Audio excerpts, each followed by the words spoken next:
আজকে আমি একটি ডিম ও ময়দার নতুন একটা রেসিপি নিয়ে চলে এলাম। তো দেখুন আমি চুলার মধ্যে কড়াই বসিয়ে দিলাম আর এখানে দিয়ে দিলাম আমি এক বাটি জল। তো জলটা আমার ফুটানো শুরু হয়ে গেছে। তখন আমি দিয়ে দিলাম এখানে সামান্য লবণ স্বাদ মতো। আর এখানে আমি নিলাম এক বাটি ময়দা, সেম এক বাটি ময়দা নিয়েছি, যতটুকু জল নিয়েছি তার সমানই আমি এখানে ময়দা নিয়েছি। তো এবার আমি ময়দাটাকে ভালো করে জাল দিয়ে দিচ্ছি। দেখুন আমার ময়দাটা কত সুন্দর জাল দেওয়া হয়ে গেছে। তো 10 মিনিট রেখে আমি ময়দাটাকে নামিয়ে নিলাম। তো ময়দাটাকে এবার আমি ঠান্ডা করে নেব। তো এই কড়াইয়ে আমি আবার দিয়ে দিলাম এক বাটি জল, আর দিয়ে দিলাম 2টা দালচিনি, আর দিয়ে দিলাম আধা বাটি চিনি। তো জল থেকে আমি একটু কম দিলাম চিনি। তো আমার শিরা হয়ে গেছে। তো দেখুন আমি শিরাটাকে এবার নামিয়ে নিলাম, কারণ আর ওখানে আমি এখানে ডিম নিলাম একটা। তো ডিমটাকে এবার আমি ভালো করে ফেটিয়ে নেব।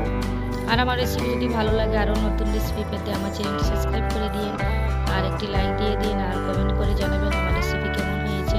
তো দেখুন আমার ময়দাটা ঠান্ডা হয়ে গেছে। তখন আমি এটার একটা ডো বানিয়ে নেব। তখন আমি এখানে দিয়ে দিলাম ফেটানো ডিমটা। তো আমি একসাথেই পুরো ডিমটা দিয়ে দিলাম। আর এখানে আমি 1 চামচের মতো দিয়ে দিলাম কর্নফ্লাওয়ার।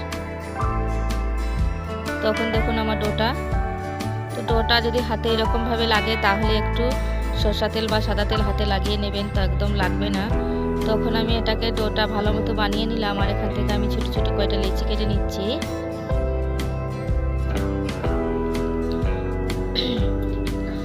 তো দেখুন এখানে নিয়েছি আমি ছাঁচ। তো আমি ছাঁচ দিয়ে বানিয়ে নেব এরকম ভাবে।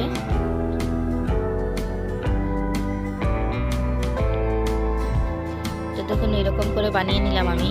তো আমি সবগুলো ছাঁচ দিয়ে বানাবো না, কয়েকটা ছাঁকনি হাতা দিয়েও দেখুন এইরকম করে আমি বানিয়ে নিলাম, কারণ ছাঁচটা তেলে দিলে চলে যাবে তার জন্য। তো এরকম করে আমি সবগুলো বানিয়ে নিলাম দেখুন।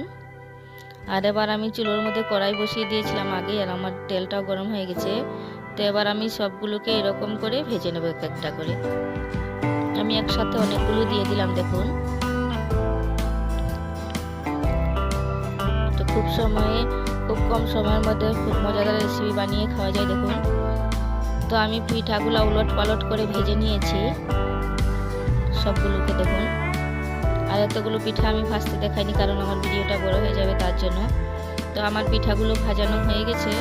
তো এবার আমি এগুলোকে নামিয়ে নিলাম। আর খেতেও বেশ দারুণ হয়েছিল। তো দেখুন আমি সব পিঠাগুলো ভেজে তুলে নিয়েছি।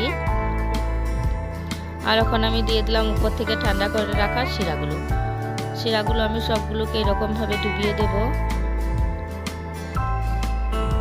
আর একবার হলো এরকম ভাবে বানিয়ে খেয়ে দেখবেন, বেশ দারুণ হয়েছে খেতে।